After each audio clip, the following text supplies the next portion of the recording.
Christian Depertuis, bonjour. Bonjour. Vous êtes économiste, un fondateur de la chaire économie du climat et on va être ravis de vous accueillir à Neutrality le 11 juin prochain pour une keynote. Alors vous m'avez dit en coulisses que peut-être au dernier moment vous allez nous dévoiler plein de choses et que de toute façon vous préparez en fonction de l'inspiration. Mais là on va plutôt parler, je vais poser les questions à l'inverse par rapport à ce podcast puisqu'on vous a invité à venir et souvent je demande pourquoi c'est important de venir à une conférence comme Neutrality. Vous voyez typiquement un lien avec ce sur quoi vous êtes en train de travailler parce que vous avez publié il y a un peu plus d'un an Carbone fossile, carbone vivant vers une nouvelle économie du climat aux éditions Gallimard et vous êtes en train de préparer, on va dire, la version révisée pour la version de poche. Et le sujet des puits de carbone vous tient à cœur pour votre livre, mais aussi pour cette conférence. Absolument. Alors, d'abord, je suis ravi d'avoir été invité et c'est la première raison pour laquelle je suis content de venir, c'est que j'ai été invité. Et la deuxième, c'est que effectivement, ça rejoint très directement les travaux que je suis en train de mener pour cette version poche du livre, qui concerne également la question de la neutralité, au sens, c'est quoi la neutralité? C'est ce qui permet, pour faire vite, de stabiliser le thermomètre. Tant qu'on n'est pas en neutralité, le réchauffement se poursuit.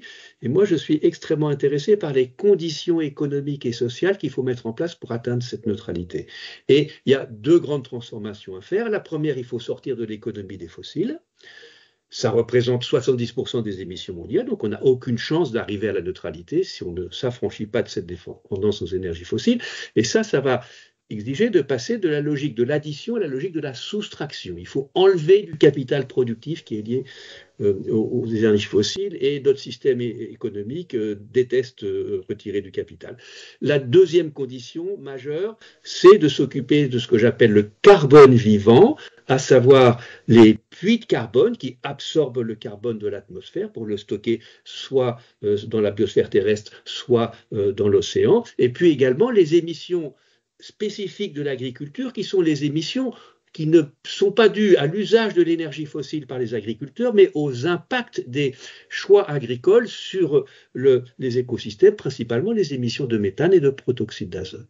Et donc, pour moi, cette question de la neutralité, qui est l'objet de la conférence, elle est fondamentalement liée à cette question des transformations que notre société doit opérer pour arriver à cet état de ce qu'on appelle net zéro. En général, les scientifiques préfèrent le terme net zéro au terme neutralité. Ce n'est pas vraiment neutre, mais c'est net zéro.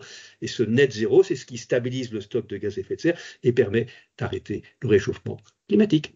Et alors, ce qui est intéressant, c'est que dans la question climatique que vous abordez, vous la liez vraiment au sujet de biodiversité qu'on va beaucoup mettre en avant sur cette conférence. C'est important que les entreprises, puisque c'est à elles qu'on s'adresse, s'emparent vraiment de ce sujet, de l'érosion de la biodiversité. Alors, il faut que, pas que les entreprises, mais évidemment aussi les entreprises ont à s'occuper de la question de la biodiversité. Et je voudrais dire que parfois, on a le sentiment, lorsqu'on écoute les gens d'entreprise, de se dire, ah ben, zut, on avait déjà le climat, il va falloir en plus s'occuper de la biodiversité. Non, c'est pas en plus, c'est c'est le même enjeu, si vous voulez. C'est qu'on n'a aucune chance de stabiliser le réchauffement climatique si on n'opère pas cette transformation qui vise, pour le carbone vivant, à réintroduire de l'abondance, mais pas de l'abondance des biens et services, l'abondance du vivant, c'est-à-dire effectivement de la biodiversité dans les choix agricoles, dans les choix d'urbanisation, dans les choix d'infrastructures que nous allons faire. Par exemple, dans les infrastructures, vous avez des infrastructures végétales, comme des mangroves ou comme des forêts, comme des plantations, qui peuvent se substituer avec beaucoup d'avantages à des infrastructures en béton, comme des digues ou des canaux de dérivation. Et d'ailleurs, le sous-titre de votre livre dont je parlais, c'est Vers une nouvelle économie du climat. C'est quoi cette nouvelle économie du climat ? Alors, d'abord, je ne suis pas sûr que dans la version poche, ça sera le même sous-titre, puisque en général, c'est l'éditeur qui choisit le titre et le sous-titre. Je peux vous assurer que le titre sera le même, carbone fossile, carbone vivant. Peut-être le sous-titre va changer. Et dans les sous-titres qui étaient candidats à la place de la nouvelle économie du climat, il y avait effectivement ce sous-titre, le lien entre le climat et la biodiversité. Donc, on est vraiment dans les problématiques que vous posez. Et alors, pour terminer, carbone fossile, vous l'évoquez, on doit faire une bascule. Mais on est extrêmement dépendant du pétrole, du gaz, du charbon. Vous la voyez vraiment, cette bascule, arriver à un moment? Vous voyez, elle a déjà commencé. Mmh.